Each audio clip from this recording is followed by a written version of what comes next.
Hello everyone, myself Himani Sharma from RPIIT campus. In today's class, I discuss about the principle and step involved in the gravimetric analysis. They are the purity of the precipitate, co-precipitation and post-precipitation, estimation of the barium sulfate. Introduction. The term gravimetric pertains to a weight measurement. Gravimetric method is one in which the analysis is completed by a weighing operations. Gravimetric analysis is a group of analytical method in which the amount of analytes is determined by the measurement of the mass of a pure substance containing the analyte. Gravimetric methods can also be defined as the quantitative method based on the determining the mass of a pure compound to which the analyte is chemically related. Types of gravimetric analysis. There are the two main types of gravimetric analysis. First is the precipitations. Analyte must be first be converted to a solid precipitate by precipitation with an appropriate reagent. The precipitate from the solution is filtered, washed, purified if it necessary and weighed. Second is the volatilization. In this method, the analyte is or its decomposition product are the volatilized, dried, and then collected and weighed, or alternatively, the mass of the volatilized product is determined indirectly by the loss of mass of the sample. Next is the examples of the precipitation. Calcium can be determined gravimetrically by precipitation of calcium oxalate and ignitions of the oxalate ion to the calcium oxides.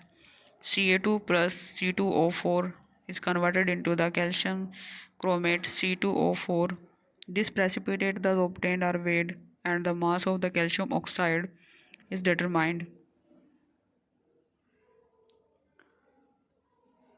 Next, the analyte or its decomposition product are volatilized at a suitable temperature. The volatile product is then collected and weighed. That is, the mass of the product is then directly determined from the loss in the mass of the sample. Water can be separated from most of the inorganic compounds by ignitions, and the evolved water can be absorbed on any of the several solid desiccates.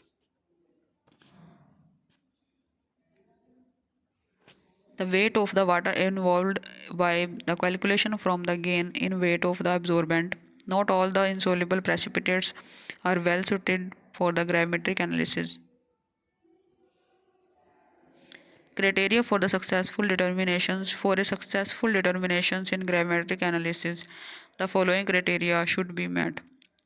The desired substance must be completely precipitated. In most determination, the precipitant is of such a low solubility that losses from the dissolutions are the negligibles, and the additional factors is the common ion effect. This further decreases the solubility of the precipitate.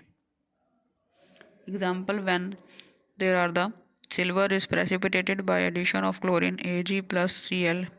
The low solubility of AgCl is reduced further by the excess of chlorine, which is added force onto the reaction to process toward the right side. The weight form of the product should be of the known compositions, and the product should be pure and easily filtered and easy in handling. That is the PPT filtering, washing, drying and weighting. It is usually difficult to obtain a product which is pure, which is the free from the impurity. This could be reduced by careful precipitation and sufficient washing. In today's class, I discussed about the gravimetric methods. Thank you.